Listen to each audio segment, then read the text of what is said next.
이번에 수화를 조금 다르게 좀 생각을 해보게 됐습니다. 자, 오늘 우리 같이 나눌 말씀 보겠습니다. 오늘은 사사기 11장 1절로 11절 나눠드린 우리 교환을 중심으로 해서 함께 보도록 하겠습니다. 개역 개정 내용입니다. 개역이 아니고 개역 개정판 번역인데요.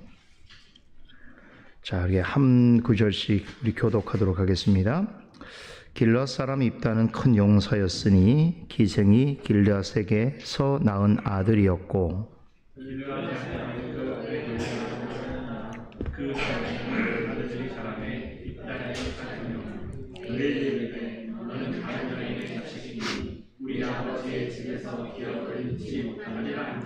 이에 입다가 그의 형제들을 피하여 돕 땅에 거주하매 잡류가 그에게로 모여와서 그와 함께 출입하였더라.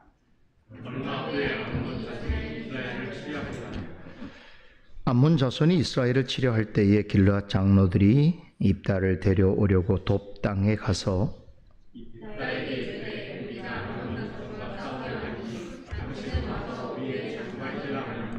입다가 길르앗 장로들에게 이르되 너희가 전에 나를 미워하여 내 아버지 집에서 쫓아내지 아니하였느냐? 이제 너희가 환난을 당하였다고 어찌하여 내게 왔느냐 하니라.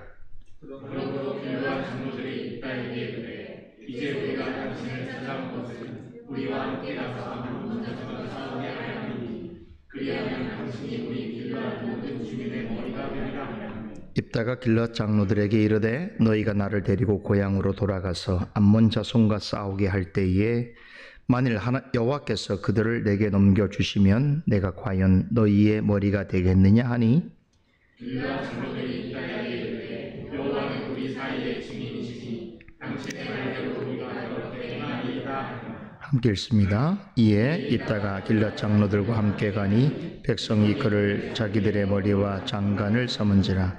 입다가 미스마에서 자기의 말을 다 여호와 앞에 아뢰니라. 잠시 기도하겠습니다. 거룩하신 하나님, 오늘 이 저녁 수요 성도 모임을 또 저희가 함께 모이게 되었습니다. 하나님, 오늘도 사사기 말씀을 통해서 주께서 우리 개인과 교회를 향하여 주시는 교훈 앞에 서게 됩니다. 늘 겸손한 자세로 성령께서 우리에게 조명하시는 말씀의 뜻을 잘 상고하여 우리 개인의 삶을 말씀 앞에서 정직하게 돌아보게 하시고 어느 순간도 말씀을 통하여 우리를 선한 길로 인도하시는 하나님의 지혜 앞에 우리의 삶과 우리의 생각을 내려놓게 하여 주시옵소서. 사랑하는 성도들이 하나님 하루의 일과를 정리한 이 시간 참으로 힘을 내어서 또 주님을 사랑하고 말씀을 사랑하고 교회를 사랑하고 성도를 사랑하여서 이곳까지 나왔습니다. 하나님께서 저들의 육신의 연약함을 돌아봐 주시고 또 건강함과 육신의 평안함과 또 영혼의 안식을 더하여 주시옵소서. 오늘의 모든 시간을 주께서 저희와 함께 하시기를 간절히 소원하며 살아계신 예수 그리스도 이름으로 기도드리옵나이다. 아멘. 자, 오늘은 이 사사기 11장 내용을 살펴보게 될 텐데, 참 이스라엘의 그 사사들 중에서 참 가장 위대하면서 가장 비극적인 한 인물을 우리는 만나게 됩니다. 오늘 본문 1절에 소개되고 있는 길르앗 사람이면서 큰 용사라 칭함을 얻은 입다라고 하는 인물입니다. 히브리서 11장에 보게 되면 입다는 기드온, 삼손, 또 다윗, 사무엘 그리고 구약의 여러 선자들과 같은 반열에 소개되면서 믿음으로 큰 일을 행한 구약의 위대한 영웅들 가운데 한 명으로 거론되고 있습니다.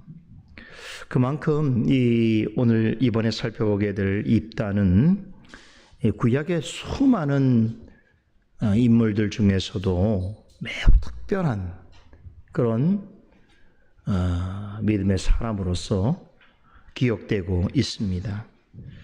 자, 그런데 입다라는 사람이 살았던 삶의 여정을 우리가 속고하게 될 텐데 자세히 들여다보게 되면 어쩌면 인생이 이렇게 희극과 비극으로 뒤엉켜져 있는 참으로 한편의 놀라운 드라마를 보는 것 같은 그런 생각을 갖게 됩니다. 정말로 많은 우여곡절을 겪는 삶인데요. 제 개인적인 평가는 이 입다는 희비극으로 점철된 풍화와 같은 삶이었다. 이렇게 전 개인적으로 평가합니다. 이런 평가는 어디서도 찾아볼 수 없을 거예요. 제가 그냥 보고 느낀 거예요. 정말 우리 인생에서 경험할 수 있는 가장 좋은 희극과 가장 나쁜 비극의 그 삶을 함께 공존하면서 살아낸 인물이기도 한데 그 삶 자체가 매우 풍운화 같습니다. 그래서 사실 저는 개인적으로 이 사사기를 보게 될 때 제가 가장 마음이 많이 가는 인물이에요. 그래서 좀 떨렸어요, 사실은. 이 입다란 인물을 여러분들하고 나누기가 제가 굉장히 마음이 많이 떨렸고, 그리고 생각을 너무 많이 했어요. 생각을 너무 많이 해갖고 사실은 오늘 여러분들하고 11장의 전체 내용을 살펴보려고 원래는 계획을 가졌는데 도저히 못 나가겠어요. 왜냐하면 입다의 삶을 그냥 막 지나치기에는 너무 생각해 볼 것이 많아서, 그래서 내용을 좀 나눠서 여러분들하고 함께 생각해 보도록 하겠습니다. 어떤 점에서 제가 이렇게 입다를 평가하는가 궁금들 하시죠? 오늘 이 시간뿐 아니라 이제 다음 이어지는 몇 번의 해설을 통해서 참 믿음으로 큰 일을 행한 사람으로 분명히 기억됨에도 불구하고 인생의 우여곡절이 가득한 이 풍운의 삶을 살아야 했던 그 사사 입다, 과연 그는 어떤 사람인가, 그의 신앙은 어떠했는가라고 하는 부분들을 여러분들하고 좀 세세하게 살펴보도록 하겠습니다. 여러분들에게도 좋은 그런 신앙의 또 교훈과 도전이 되는 기회가 되기를 바라고, 좀 그런 생각으로 이 시간에 참여하면 좋겠어요. 물론 여러분이 성경을 많이 읽고 성경 공부를 많이 하신 분이라고 한다면 익숙한 인물일 수도 있습니다. 그러나 또 한편으로는 우리가 강단을 통해서 증거되어지는 그런 성경 속 인물을 아는 것 같지만 또 새로운 면모를 보게 되고, 또 한편으로는 또 잘못 몰랐던 분들은 정말 새로운 인물을 소개받게 될 때 이건 만남이 이루어지는 사건이거든요. 그죠? 우리가 시간과 공간을 초월해서 성경 진리 속으로 들어가서 그 오래된 역사 속에 있었던 하나님의 사람을 이렇게 만나는 사건을 우리가 경험하는 것은 정말 신비로운 일입니다. 이것은 오직 교회 안에서만 경험하는 것이고, 바른 말씀이 선포되어질 때 그 말씀을 들을 때만 경험되어지는 놀라운 일이기도 하단 말이죠. 그래서 여러분도 그런 마음으로 오늘 입다, 앞으로 전달해드릴 입다라고 하는 인물을 좀 만나고 기억하길 바라겠습니다. 오늘 이야기는 우리가 앞에서 살펴왔던 10장에 기록된 이야기와 연결되어 있습니다. 조금 정리할 필요가 있는데, 이스라엘은 기드온이 세겜의 첩으로부터 얻은 아들 아비멜렉이 있었죠. 그 아비멜렉으로 인해서 이스라엘은 치유가 불가능할 정도로 내적으로 큰 상처와 고통을 맛보게 됩니다. 아비멜렉은 아버지 기드온조차 할 수 없었던 왕이 되려고 간교한 술수와 불의한 방법을 동원해서 왕위에 오르게 되지요. 그는 인간으로서는 상상하기조차 어려운 포악한 행동으로 이스라엘 백성들을 내내 괴롭히고 내전을 일으켜서 수많은 동족을 살해합니다. 자, 이러한 일은 아비멜렉 같은 자를 왕으로 세우고 또 다른 어리석고 모렴치한 이스라엘 백성을 향한 하나님의 공의로운 심판의 성격이 있습니다. 그런데 하나님께서는 한 이름 없는 무명의 연약한 여인을 통해서 이 악한 자 아비멜렉을 단번에 처단해 버리십니다. 그리고 이 불의한 방법으로 그를 이스라엘의 왕으로 세우는데 혁혁한 공을 세운 세겜 사람들을 향해서도 일찍이 아비멜렉이 휘두른 이 무서운 칼날에 홀로 살아남은 기드온의 막내 아들 요담, 그가 하나님의 말씀을 전한 그 내용 중에 저주를 그들에게 시행하십니다. 뿐만 아니라 이제 아비멜렉이 사라진 이후에 내전으로 또 영적인 기근으로 인해서 거의 초토화되다시피 했던 나라와 또 민족을 세우는 데 있어서 하나님께서 한 명도 아니고 두 명의 사사를 보내시지요. 바로 돌라와 야일이라는 사람입니다. 그런데 이들의 행적에 대해서는 성경에 자세한 기록이 없습니다. 다만 이들이 다스리는 동안만큼은 사사시대임에도 불구하고 이스라엘은 잠시 동안이나마 매우 조용하고 평화로운 시기를 외적으로는 구가하게 됩니다. 그러나 겉으로는 조용하고 평화로운 시기같이 보였지만 그 내부적으로는 굉장히 무서운 일들이 일어나고 있었지요.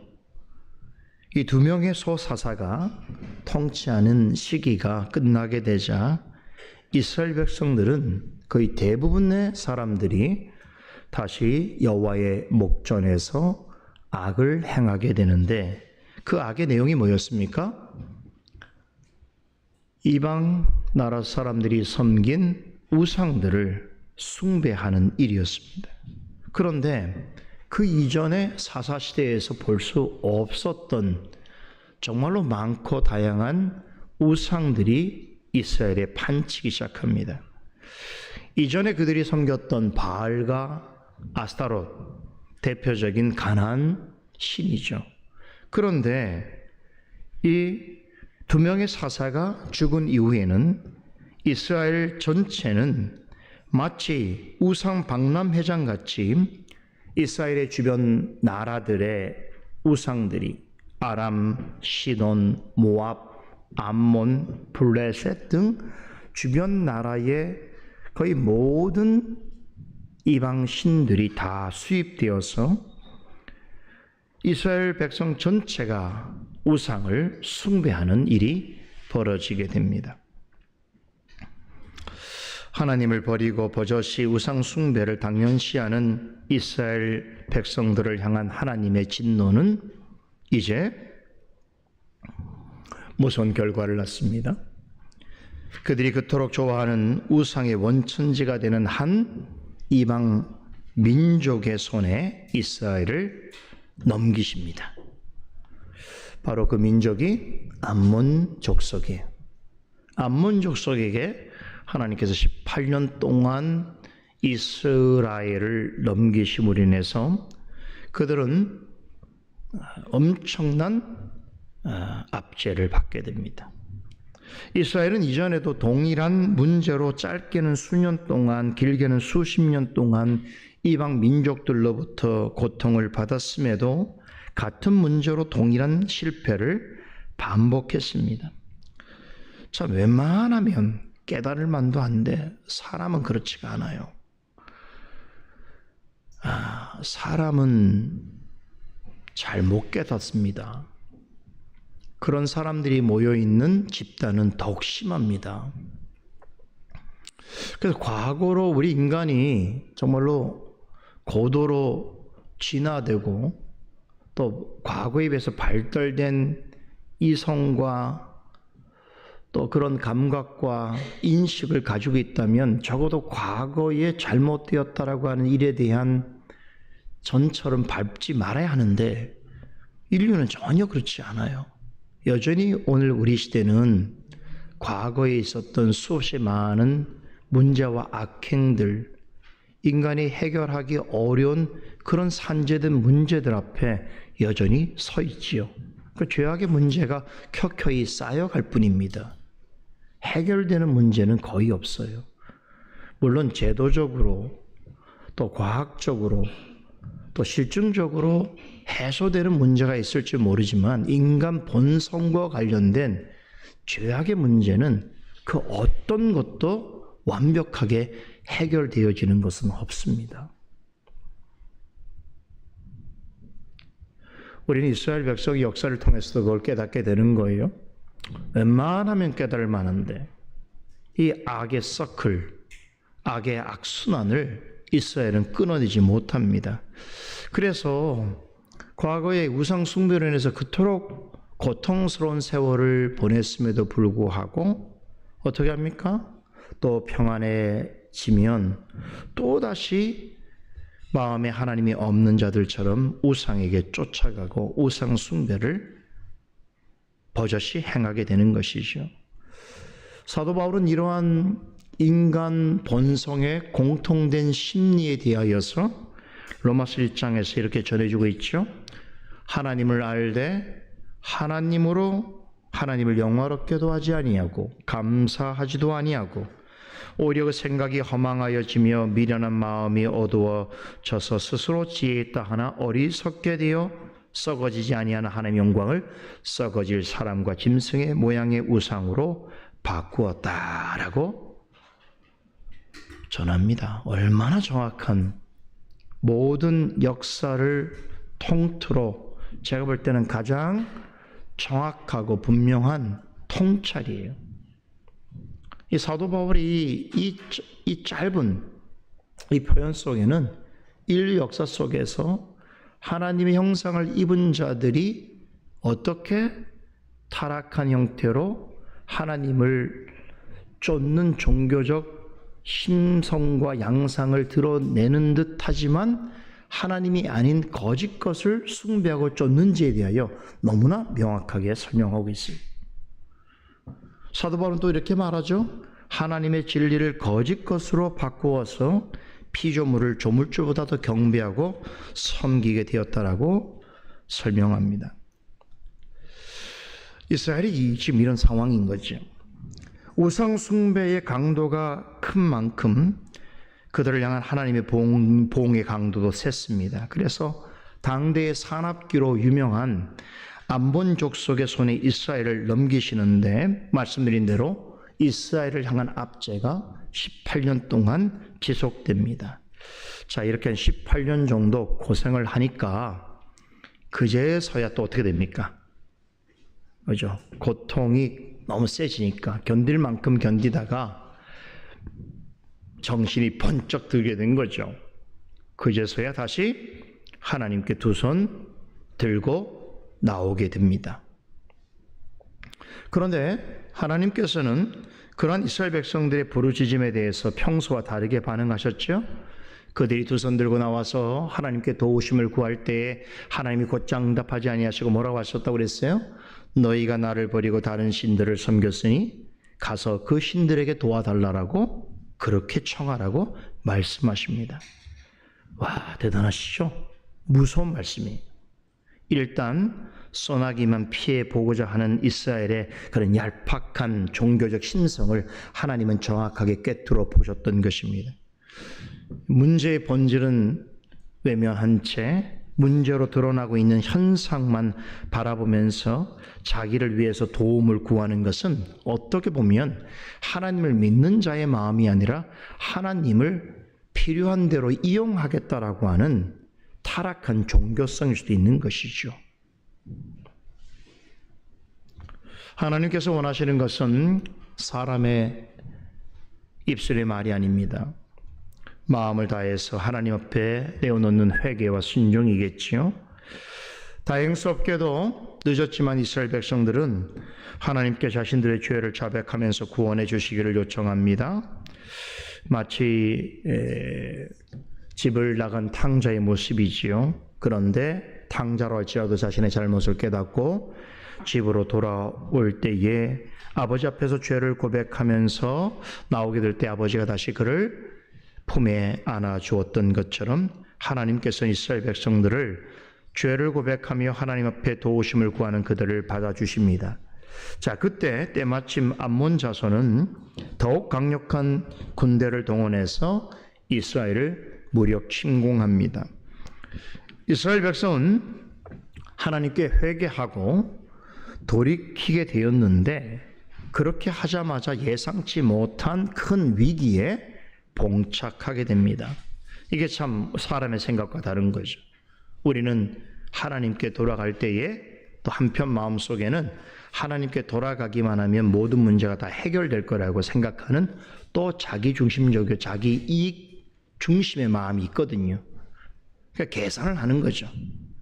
아, 이제 그래, 여태까지는 잘 먹고 잘 놀았으니까 이제 조금 고통이 심해지니까 하나님께로 돌아가면 하나님이 그동안 있었던 거 다 없이 해주고 또 새롭게 모든 게 새롭게 시작될 거야 라고 생각을 했는지 모르겠어요. 그런데 이렇게 그들이 돌이켰지만 하나님께서는 그들에게 어떤 일을 허락하셨습니까?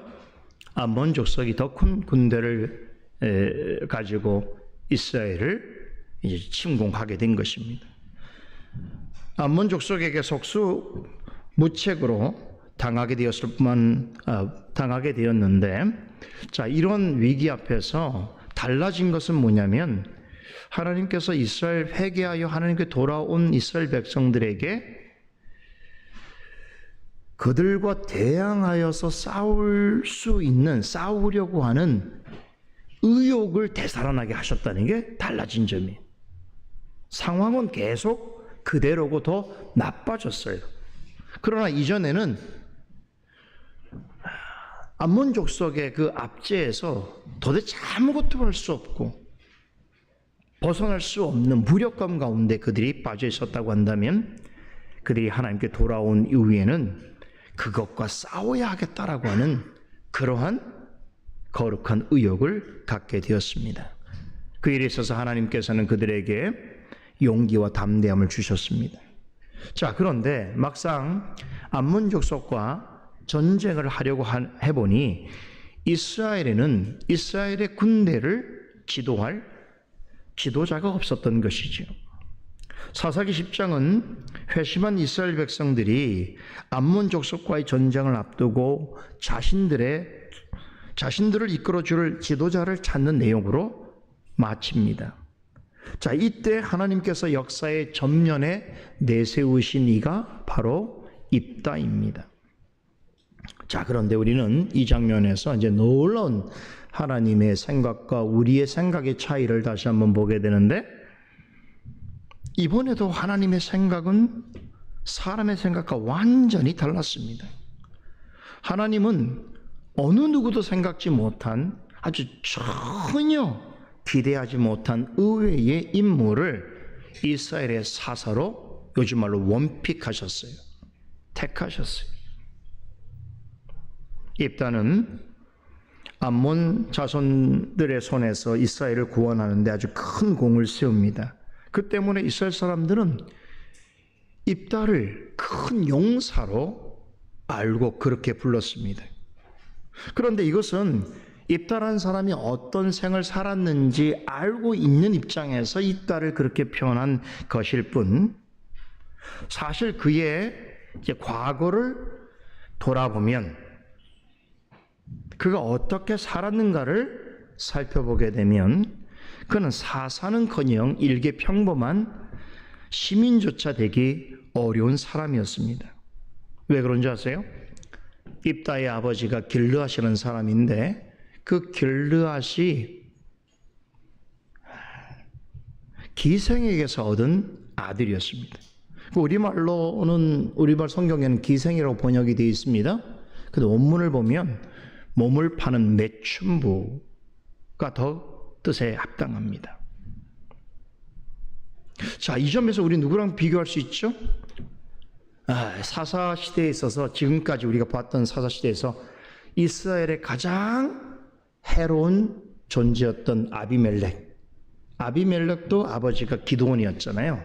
근데 그는 어떤 출신이 뭐였죠? 첩이었어요. 세겜의 첩을 통해서 얻은 아들이 아비멜렉이었다고 그랬죠. 그래서 제가 예전에 아비멜렉 소개하면서 아비멜렉이 그 첩의 아들로서 서자로서 갖는 그런 울분과 또 그런 나름 내면적인 고통과 고심이 있었을 거라고 말씀을 드렸죠. 그런데 입다의 어머니는 첩도 아니에요. 매춘부였어요. 그러니까 이 사실만 보고 따지면 우리가 그동안 살펴봤던 이스라엘 역사에 그러면 최악의 인물이었던 아비멜렉보다도 훨씬 열악한 환경 속에서 그가 있었다는 것을 알 수 있습니다. 입다는 정상적인 관계 속에서 그런 태어나지 못했습니다. 아버지 길르앗이 성적인 욕구를 채우려다가 태어나게 된 육적 쾌락의 아들이었습니다. 그러다 보니 가족으로부터 사회로부터 차별과 따돌림은 그에겐 숙명 같은 일이 되었습니다. 고대 사회였음에도 매춘부의 아들은 자식과 가족으로부터 이 아들을 받아들인다는 것은 결코 쉬운 일이 아니었던 것입니다. 더군다나 아버지 길르앗에게는 여러 명의 아내들이 있었습니다. 그들 사이에 많은 자녀들을 낳았습니다. 그런데 그 자녀들은 입다를 같은 아버지의 자식으로 여기지 않았습니다. 매춘부의 아들이라고 조롱하고 괴롭혔습니다.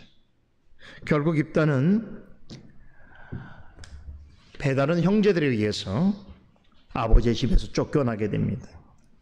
아버지를 아버지라고 부를 수 없는 그러한 처지도 안타까운데 배다른 형제들로부터 아버지 집에서 강제로 내쫓김을 당하게 된 것입니다. 그들은 입다를 쫓아내면서 본문 2절에 보면 한 목소리 이렇게 말합니다. 너는 우리의 어머니가 아니라 다른 여인의 아들이므로 우리 아버지의 기업을 받을 수 없다. 이렇게 현대말로 번역이 가능합니다. 이런 말로 허구한 날 입다를 볼 때마다 조롱하고 비웃었습니다. 이 배다른 형제들은 입다를 형제로서 받아들이지 않았을 뿐만 아니라 아버지의 아들로서도 인정하지 않았습니다. 입다는 어려서부터 형제들로부터 너는 다른 여자의 아들이다. 너의 어미는 매춘부다. 라고 하는 놀림을 늘상 들어야만 했습니다. 여러분, 한 집에 살고 있는데 이 길르앗의 아내들과 그들의 자녀들이 입다를 지금 어떻게 취급하는 거예요?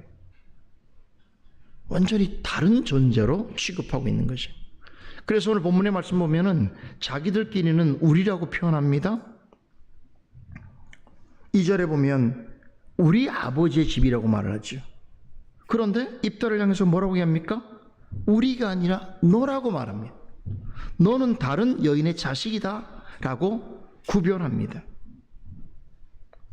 그러니까 자기들은 길르앗이라고 하는 아비로부터 낳음받은 다 다른 이복 형제인데도 불구하고 우린데 입다만큼은 매춘부의 아들이기 때문에 같은 아버지를 놓았다고 하더라도 우리는 저를 우리 형제로 인정할 수 없다.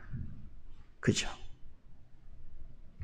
그래서 입다와 자기들 사이를 명확하게 경계선을 놓고 우리는 서로 다른 존재라는 사실을 늘 강조했던 것이죠. 그들은 입다를 투명 인간 취급했습니다. 여러분, 조선시대에 가장 무서웠던 질병이 뭔지 아세요? 호환, 마마라는 게 있었어요. 들어보셨어요? 옛날에 비디오 시절에 비디오를 이렇게 켜게 되면 그 앞에 호환, 마마 막 나와요.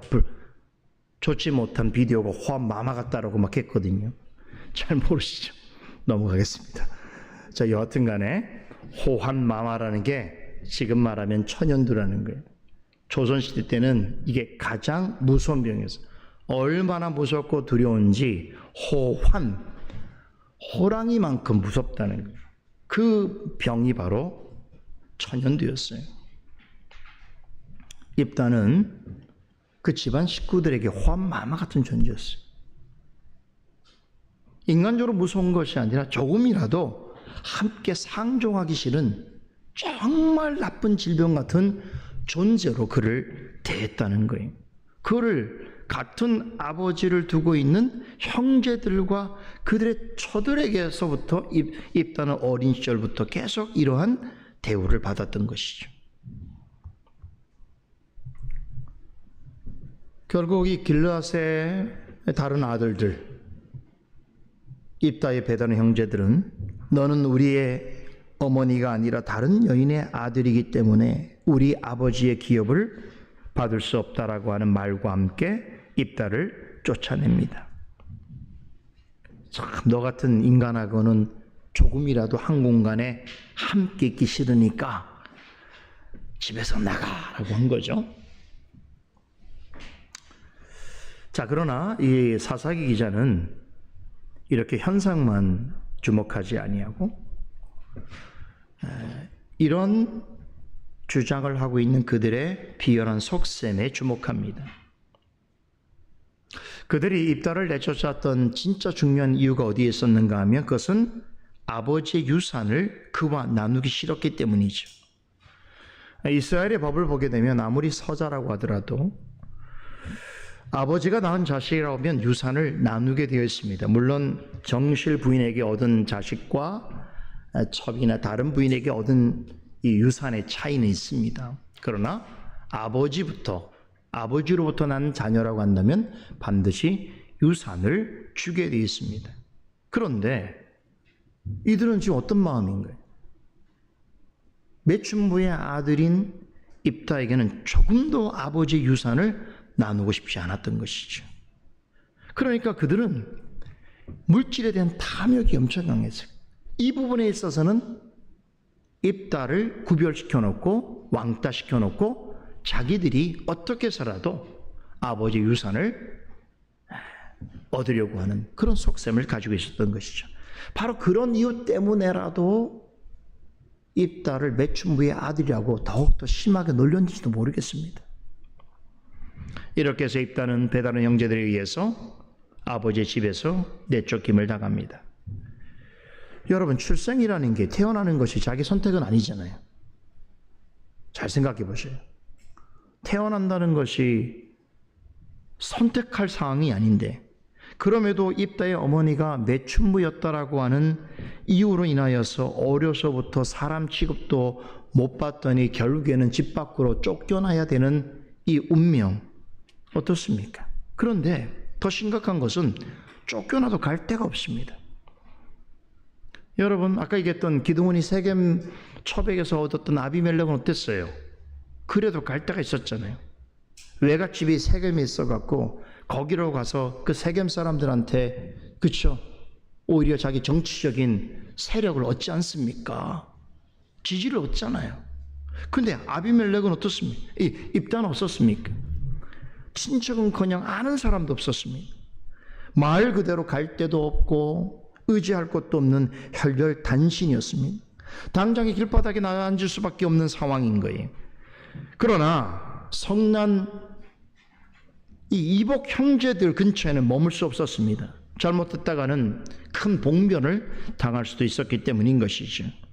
그래서 그로서는 어떻게 하더라도 그 형제들로부터 멀리 피하여서 다른 곳으로 도망가는 것이 상책이었습니다. 그렇게 해서 가게 된 것이 바로 톱이라는 곳이, 이것은 그에게 아무런 연고도 없는 땅이었습니다. 여러분, 얼마나 기구한 인생입니까? 이 입다는 정말로 눈물이 날 정도로 불쌍하고 애처로운 사람이에요. 공감을 하시면서 들으시면 좋겠어 좀. 이럴 땐 좀 감정이 있어야 돼요. 네. 사람을 좀 이해하셔야 돼요. 네. 이런 생을 가진 사람을 한번 생각해 보세요. 얼마나 불쌍합니까? 네? 자, 그런데 하나님께서는 어쩌면 살 소망조차 없는 이 버림받은 자를 주목하셨습니다. 조금 후면 다 알게 될 사실이지만 입다가 도부로 도망친 것은 우연이나 불행이 아닙니다. 하나님께서 거기로 인도하신 것입니다. 부모와 형제들로부터 내쫓김을 당해서 도망쳐온 이 도비라고 하는 곳은 그 이름을 살펴보면 매우 의미심장합니다. 이 도비라고 하는 곳의 의미는 히브리어 토브라고 하는 말에서 왔어요. 이 토브란 말 아시죠? 하나님이 보시기에 좋았더라 할 때 바로 좋음, 선하다, 복되다 하는 말이. 그러니까 정말 어처구니 없는 이유로 형제들로부터 차별과 핍박을 받다가 결국 아버지의 집으로부터 쫓겨 도망쳐 나온 이 도비라는 곳은 사람들이 보기에는 어떻습니까? 정말 불행한 사연을 가진 사람이 억울한 일을 당해서 추방당한 그런 곳으로 생각할지 모르지만 하나님께서 입다를 위해서 하나님의 선한 뜻을 이루시기 위해서 준비하신 곳이, 그래서 그곳이 선한 곳이라고 하는 뜻을 가지고 있어요.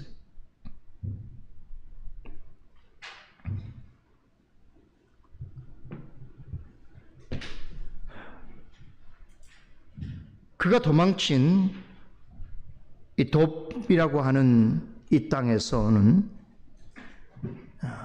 입다조차 생각지 못한 일이 일어납니다.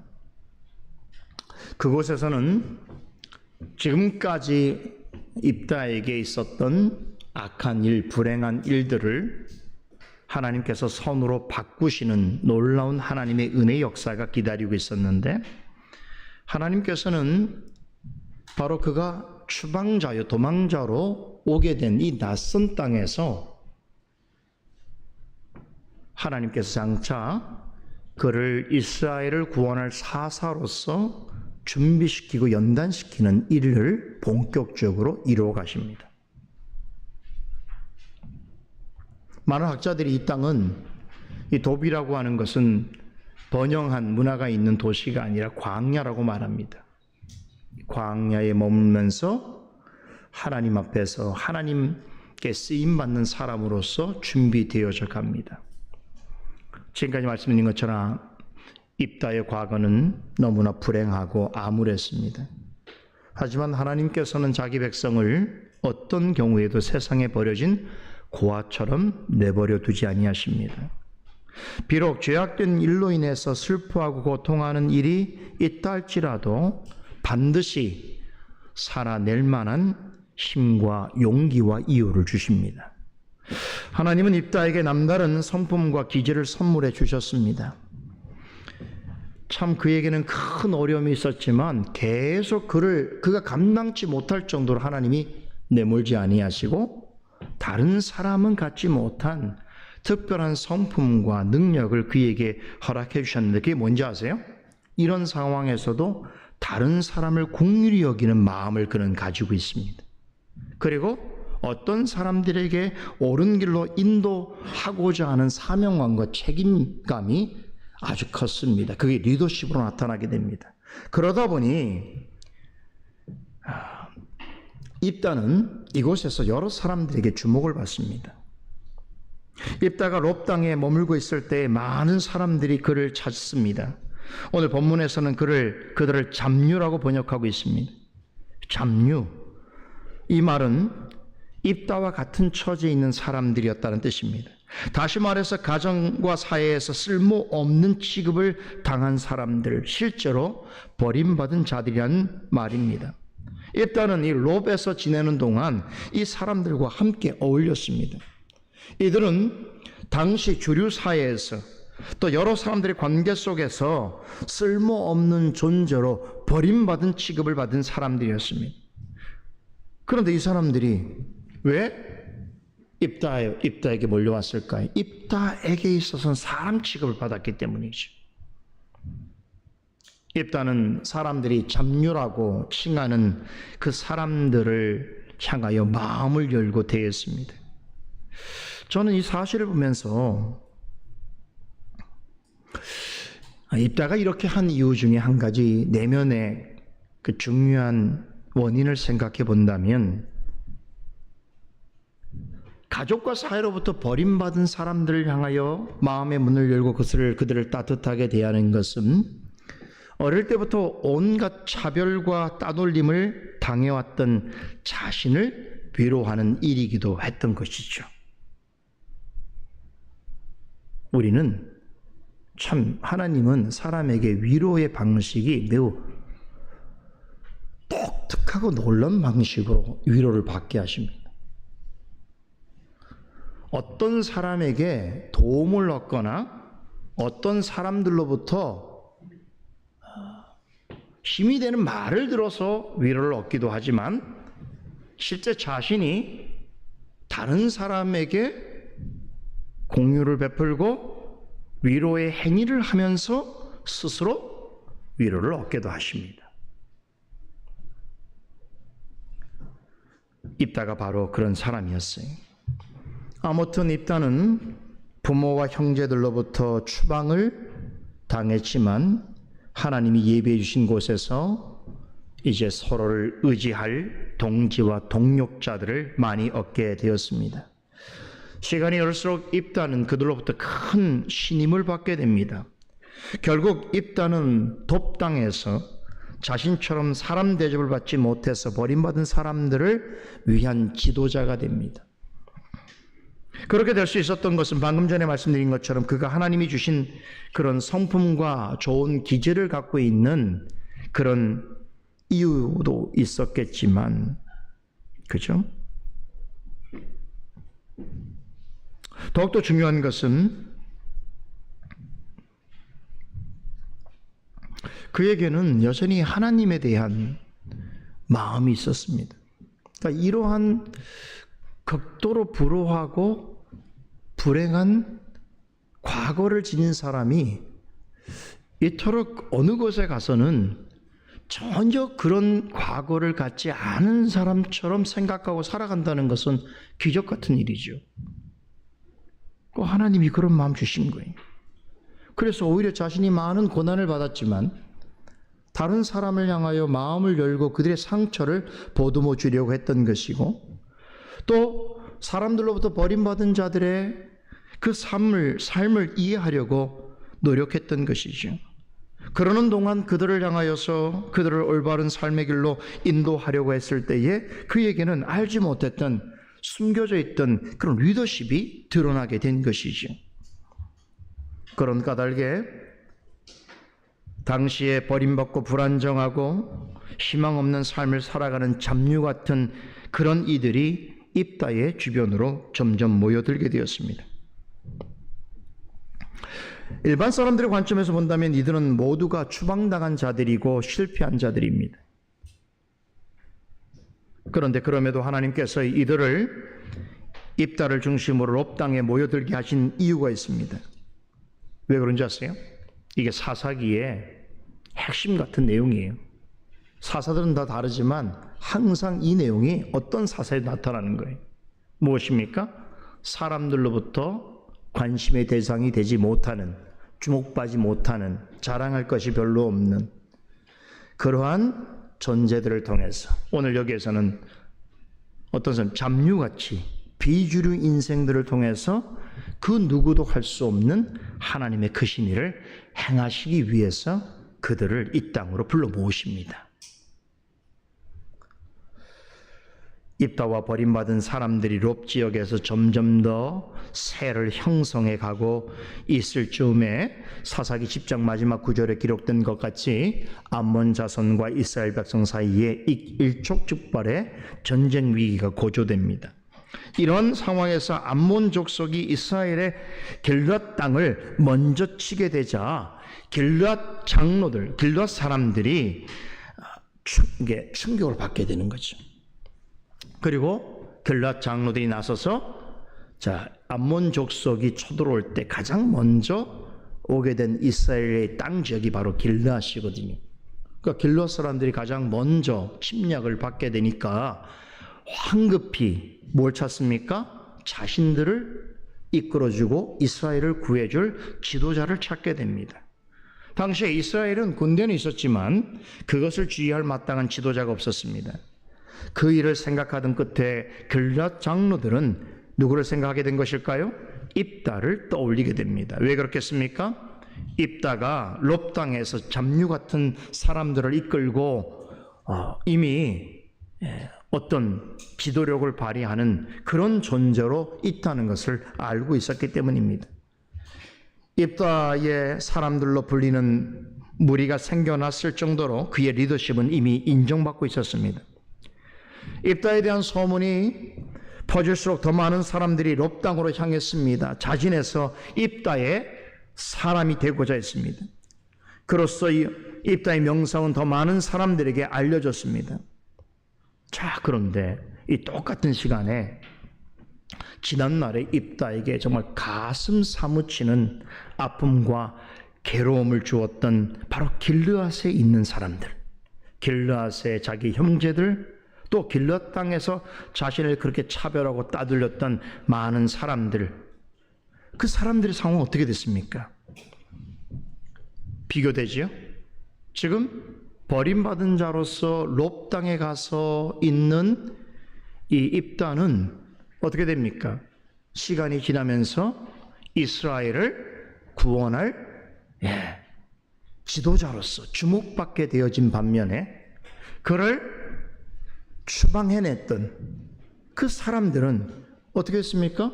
암몬 자손으로 인해서 가장 큰 위기 가운데 있게 된 것이죠. 길르앗 땅과 그곳에 살고 있는 사람들은 암몬 자손의 침략으로 인해서 가장 심각한 타격을 받고 있었습니다. 참 이런 걸 보면 인생사 세옹지마다라고 하는 말이 떠오르게 되지요. 인생에 있어서 행복과 불행이라고 하는 것은 예측하기 어렵다는 것이. 다르게 말하면 행복과 불행이라고 하는 것은 종이 한 장 차이인 것입니다.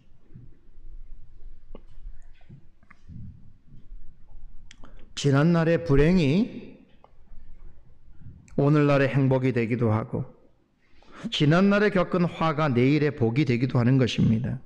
우리는 이런 상황을 전화위복이라고 하지요. 입다가 형제들에게 내쫓겨서 롭 땅으로 오게 된 것은 보기에는 대단히 불행한 일이었지만 결과적으로는 전화위복이었습니다. 그러나 아버지의 재물과 유산에 대한 욕심으로 입다를 강제로 내쫓았던 그의 배다른 형제들은 어떻게 됐습니까? 암몬 족속이 가장 먼저 길르앗 땅을 점령함으로 인해서 그들은 자신의 재산뿐 아니라 목숨마저도 빼앗길 위기에 처해 된 것입니다. 인생사 세옹지마인 거예요.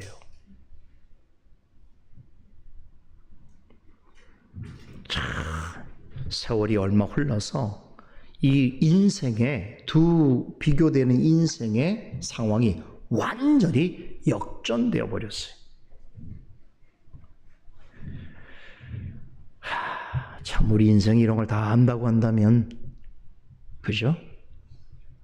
내일에 어떤 일들이 일어날지를 알게 된다면 어떻게 될까요? 아마 그래도 인생은 하나님 뜻대로 살지 않을 것 같아요. 그죠? 내일에 일어날 일에 욕심을 더 갖거나 자만할 수도 있겠죠. 그런데 분명한 것은 불행과 행복이라고 하는 것은 사실은 늘 변하는 것입니다. 확정된 것이 아니에요. 잘 아셔야 돼요. 제가 지난 주일도 말씀드렸잖아요.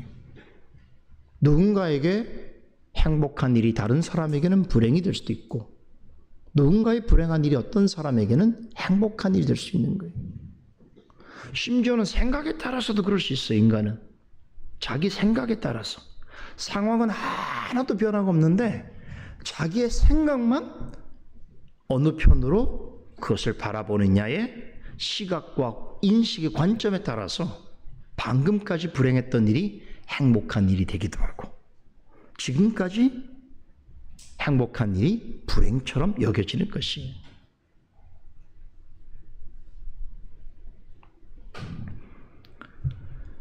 여러분, 이 길르앗 사람들과 길르앗에 살고 있는 입다의 형제들은 얼마 전까지만 하더라도 그들은 입다보다 훨씬 나은 상황이었잖아요.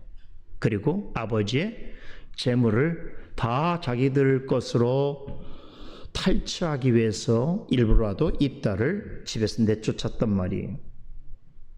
그들이 이후에 이런 일이 일어날 거라고 알았겠습니까? 그러나 얼마 후에는 상황이 역전되어서 그들은 재산과 목숨을 다 암몬 사람들에게 빼앗길 그런 형편에 처했게 되었습니다. 이렇게 암몬 자손의 간섭과 압제에 계속 시달리다 보니까 이 길르앗을 대표하는 장로들이 용단을 내립니다. 암몬 족속과의 이 전쟁에서 이스라엘 군대를 이끌 적임자로서 지금 롭 땅에 있는 입다를 선택합니다.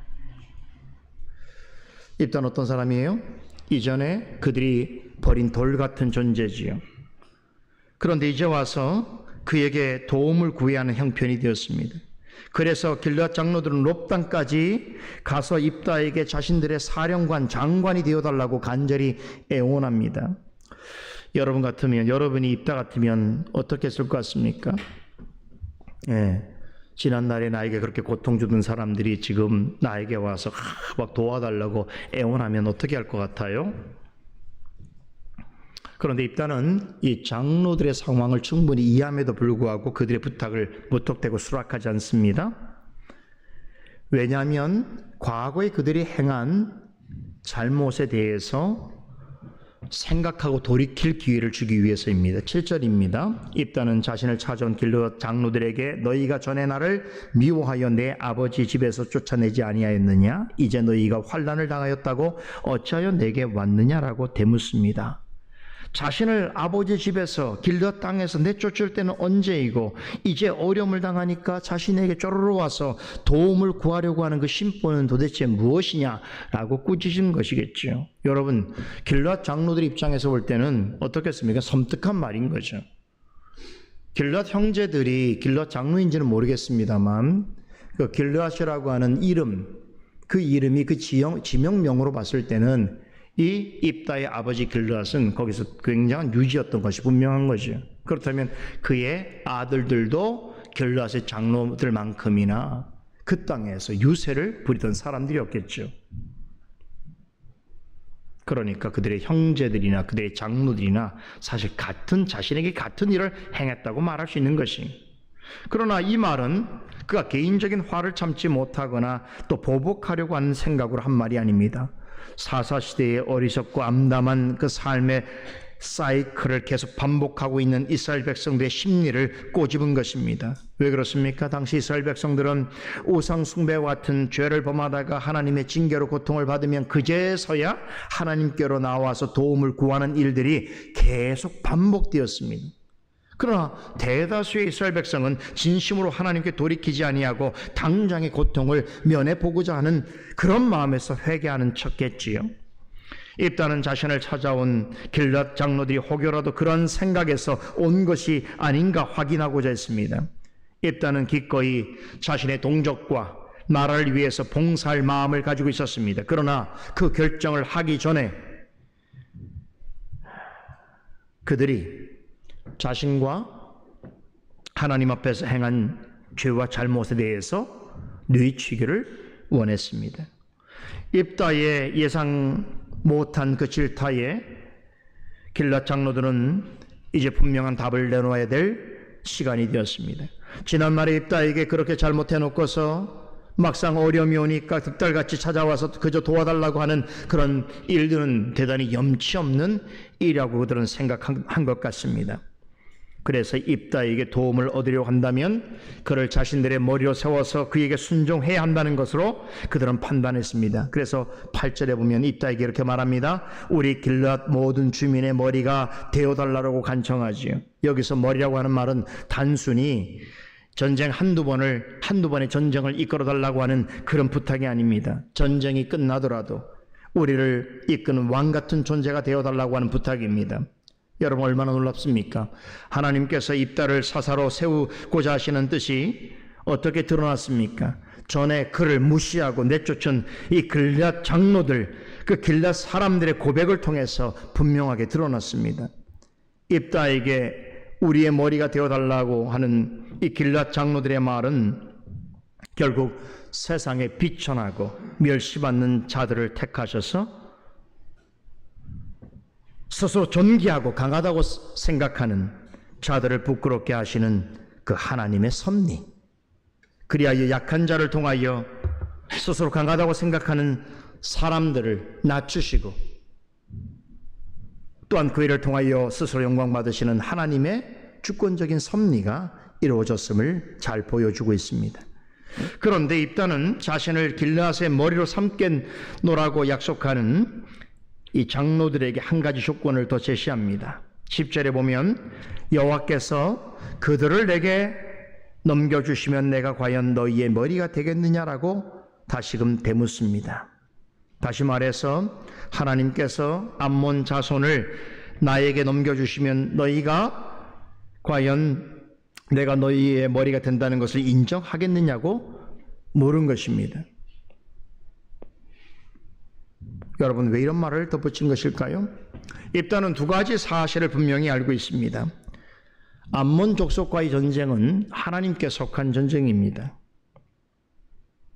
그러니까 하나님은 반드시 이기해 주실 것입니다. 그런데 입다가 이스라엘 백성의 머리가 되기 위해서는 어떻게 돼야 되는 거예요? 길앗 장로들의 요청만으로 되는 것이 아니라 반드시 하나님의 승인이 있어야 된다는 사실을 말하는 것입니다. 바로 이 사실을 길앗 장로들이 순순히 인정하고 그대로 받아들일 것인가를 물었습니다. 사사기 기자가 입다를 큰 용사라고 부르는 이유가 여기 있습니다. 그는 단지 싸움에만 능한 사람이 아니었습니다.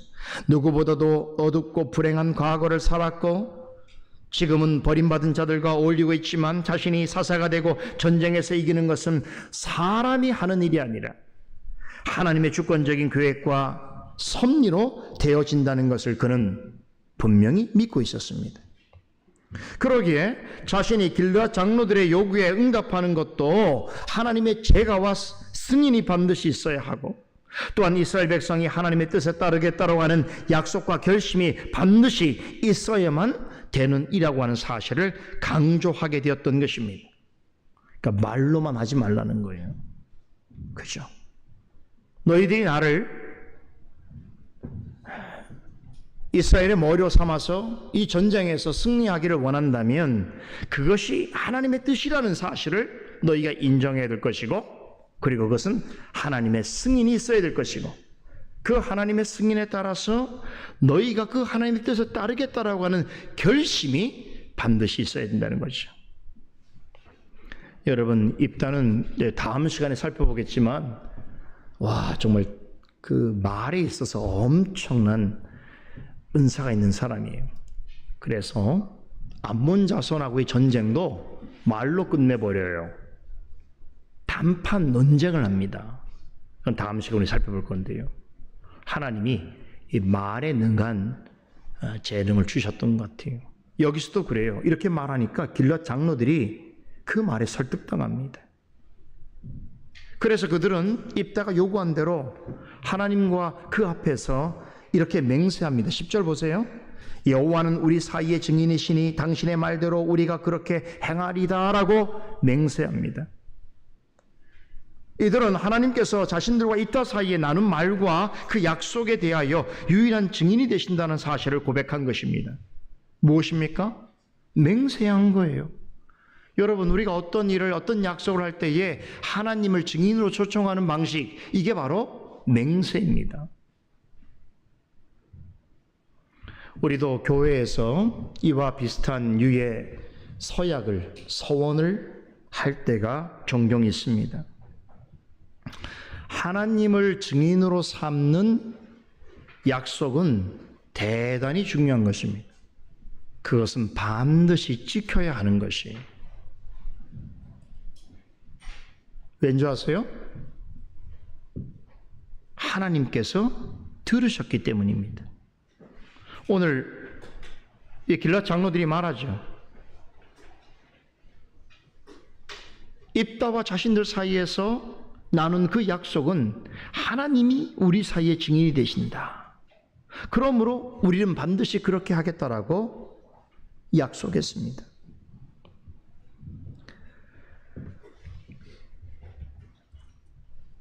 우리가 교회에서 무엇을 서약하거나 서원할 때에 사람에 대해서만 신의를 지키는 것으로 생각하면 안 됩니다. 그렇기 때문에라도 교회에서 하나님을 증인으로 삼는 방식의 서원과 맹세를 할 때는 대단히 신중해야 돼요.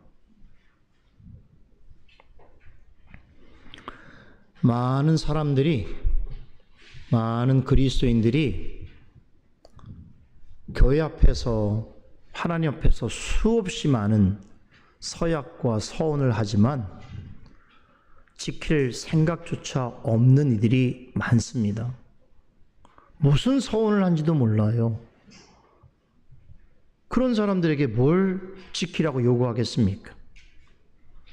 교회에서 세례를 받을 때, 입교를 할 때, 교인이 될 때 다 우리는 하나님 앞에 서약하고 하는 거예요. 직분자가 될 때. 그런데 다 어떻게 행동해요? 마음대로 행동하죠. 왜 그렇습니까? 하나님이 못 들으신 걸로, 안 보신 걸로 생각하기 때문에 그렇죠.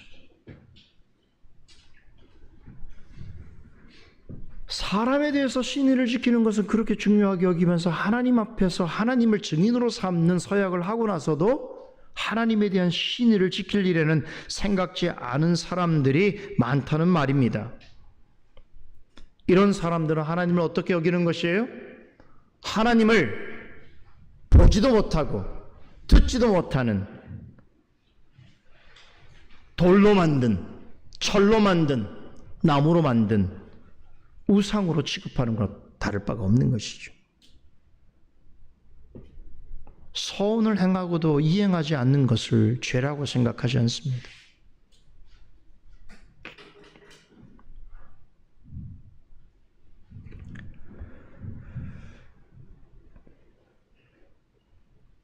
그러나 입다는 이것을 매우 중요하게 여겼습니다. 그래서 반드시 자신이 돌아가는 일에 있어서는 이스라엘의 머리가 되기 위해서는 하나님의 승인하심이 있어야 할 것이고, 그리고 길앗 장로들과 이스라엘 백성들이 그 승인한 하나님의 뜻에 따르겠다라고 하는 약속이 반드시 있어야 한다는 사실을 강조하게 된 것이죠.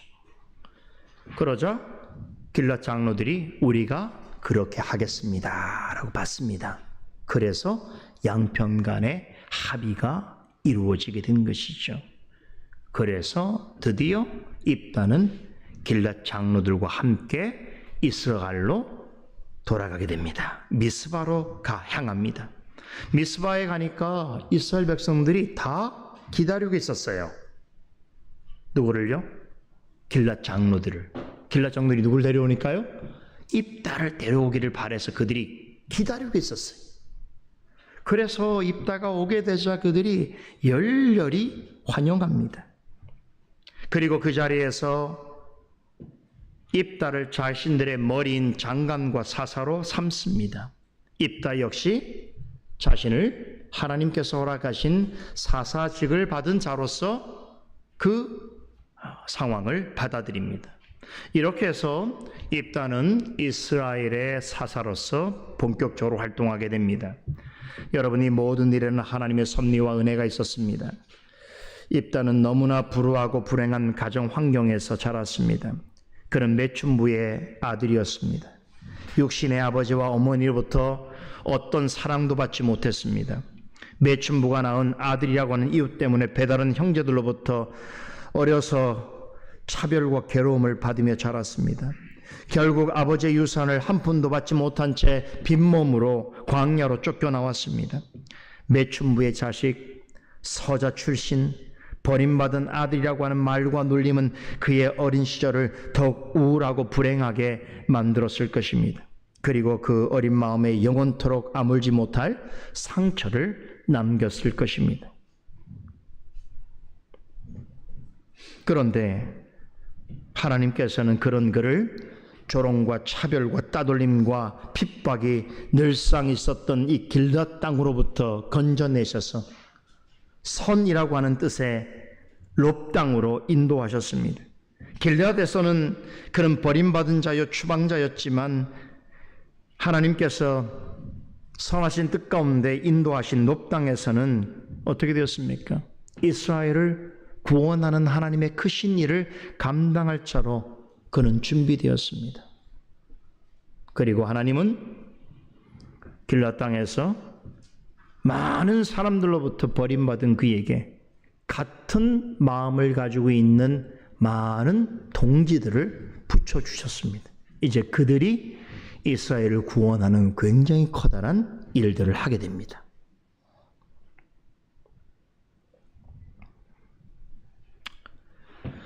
자, 그런 시간을 보내는 거예요. 우리 인생도 살다 보면 어떤 순간까지는 야, 참 힘들다, 어렵다, 괴롭다, 눈물 난다, 나밖에 없다, 이런 불행은 나한테밖에 없다라고 생각하는 어느 시점까지 우리가 살아가는 거예요. 그런데 하나님의 섭리와 하나님의 뜻은 우리의 생각보다 너무나 깊어요. 그래서 때가 차니까 하나님께서 이 어린 입다의 마음에 말과 행동으로 지울 수 없는 상처를 남기고 배척하고 쫓아내었던 길르앗 사람들의 뭐로 삼으셨어요? 그들의 머리와 장관으로 그를 세우셨습니다. 이 모든 일의 시작과 끝이 다 하나님의 섭리와 계획 가운데 있었습니다. 길르앗에 있을 때부터 하나님께서 함께 하셨고, 롭에 있을 때에도 함께 하셨고, 다시 길르앗으로 돌아갈 때에도 함께 하셨습니다. 모든 것이 하나님의 은혜입니다. 하나님의 은혜는 이 불행하고 불우한 삶을 살았던 입다의 지난 날을 지탱하게 해주고 선한 길로 이끌어준 가장 본질적 확실한 동인이 되었습니다. 자, 마지막으로 여기에다가 우리는 한 가지를 더 생각해 볼 필요가 있겠습니다. 바로 이것은 입다의 신앙입니다. 오늘 본문은 11절에 보면 입다가 미스바에서 자기의 말을 다 여호와 앞에 아뢰니라라고 하는 말씀으로 마칩니다. 이 말씀에는 우리로서는 상상하기조차 어려울 정도의 불우하고 어두운 과거를 가졌던 입다가 어떻게 이 모든 어려움을 극복하고 하나님의 크신 일을 위해서 준비되고 합당하게 쓰임받는 사람이 되었는가 하는 이 질문에 대하여 아주 중요한, 이 질문에 답해주는 아주 중요한 단서가 여기에 있습니다. 여호와 앞에 아뢰다라고 하는 말을 주목해 보십시다. 이스라엘로 돌아온 입다는 미스바에 모인 이스라엘 백성들 앞으로 나아가서 연설합니다. 이때 사사 기자는 그가 여호와 앞에서 말했다라고 강조하고 있습니다. 원문에 보면 여호와의 얼굴 앞에서, 여호와의 면전 앞에서. 여러분 무슨 말이 떠오릅니까? 고람되오, 하나님 앞에서. 이게 사사기 기자가 입다의 오늘까지의 사건에 있어서 입다의 신앙을 한마디로 요약해주는 문구예요. 그는 이렇게 불우하고 이렇게 괴로운 시절을 살았던 입다가 어떻게 이런 삶의 반전을 가질 수 있었는가? 1차적으로는 하나님의 은혜 역사였지만 그에게 있어서는 그 일을 감당할 만한 신앙이 있었다는 거예요. 그게 뭐냐면 바로 하나님 앞에서의 삶이라고 하는 고람되어 신앙이었다는 거예요. 어떠한 상황 속에서도 어떤 의식을 가졌다는 거예요? 내가 하나님 앞에 있구나라고 하는 의식을 그는 가지고 있었다는 거예요. 그가 그토록 불행하고 고단했던 어린 시절을 보내면서도 엇길로 나가지 아니하고, 그리고 불의한 일을 생각지 아니했다는 것은 그에게 어떤 신앙이 있었기 때문이라고요? 하나님 앞에서의 신앙이 그에게 있었기 때문이죠. 그 어렵고 힘든 세월을 살아내면서 그 수많은 차별과 조롱과 왕따와 폭력을 수시로 당하면서도 사람들에 대하여 국률한 마음을 잃지 아니하고 자기에게 맡겨진 일에 대한 책임감과 사명감을 가지고 끝까지 감당하고자 하는 그런 생각과 의지를 드러낼 수 있었던 것은 그가 무엇을 하든지 간에 하나님 앞에서 바르게 생각하고 정의롭게 행동해야 한다라고 하는 이 고람되오의 신앙이 그에게 깊숙이 박혀 있었다는 것이죠. 대단한 거죠. 어떠한 상황에서도 범사의 하나님을 존중하고 하나님의 뜻을 높이고 하나님의 뜻에 순종하는 태도로 살아가고자 하는 사람은요, 결론입니다. 오늘 이따처럼 하나님께서 반드시 사랑하시고 높이십니다. 그걸 믿으셔야 돼요. 하나님은 듣지 못하시거나 보지 못하시는 분이 아니셔요. 하나님은 다 기억하십니다. 다 아십니다. 그리고 하나님은 우리가 하는 모든 일의 행사를 판단하십니다. 입다처럼 무슨 일을 하든지 간에 하나님 앞에서 살아가는 자의 의식을 가지고 사람들이 나에게 어떤 일을 행하고 어떤 악한 행위를 하고 나의 상황이 아무리 불우하고 어려울지라도 그 속에서 하나님의 주권과 섭리를 인정하고 하나님을 존중하고 하나님의 뜻을 드러내기 위하여 애쓰며 살아가게 될 때에 하나님께서는 입다처럼 그런 자를 사랑하시고 높이십니다. 입다와 같은 신앙을 가지고 하나님을 경배하고 성령과 말씀에 따라서 하나님의 뜻을 섬기고 드러내려고 애를 쓰는 교회는 아무리 영적인 어둠이 창궐한 시대 속에 있다 하더라도 하나님께서 반드시 입다처럼, 그리고 그와 함께 했던 세상에서는 쓸모없는 자, 버림받은 자처럼 생각되는 자라도 하나님의 긍휼의 인애를 입었던 그의 동력자들처럼 반드시 보호하시고 인도하여 주실 것입니다. 그것을 믿고 그 사실대로 고백하며 살아가는 것이 바로 하나님 앞에서의 신앙인 줄로 믿으시기 바랍니다. 기도하겠습니다. 하나님 은혜를 감사합니다. 오늘도 사사기 말씀을 통해서 특별히 입다의 인생을 통해서 인간에 대해서 또 우리의 과거에 대해서 또 우리 아픔과 상처에 대해서 그런 중에도 하나님께서 좋은 것으로 채우시고 인도하시는 하나님의 섭리에 대해서 또 그 모든 일들 속에서 하나님께서 이루고자 하시는 크신 일들에 대해서 생각하고 다시금 하나님 앞에 뜻을 묻고 나아갈 수 있도록 하시니 감사를 드립니다. 하나님, 우리는 말씀 앞에서만 진실할 수 있습니다. 오늘도 말씀에 의지하여 기도할 때에 우리의 기도를 진실케 하여 주시고 그 진실한 기도에 응답하여 주시옵소서. 살아계신 예수 그리스도 이름으로 기도드리옵나이다. 아멘.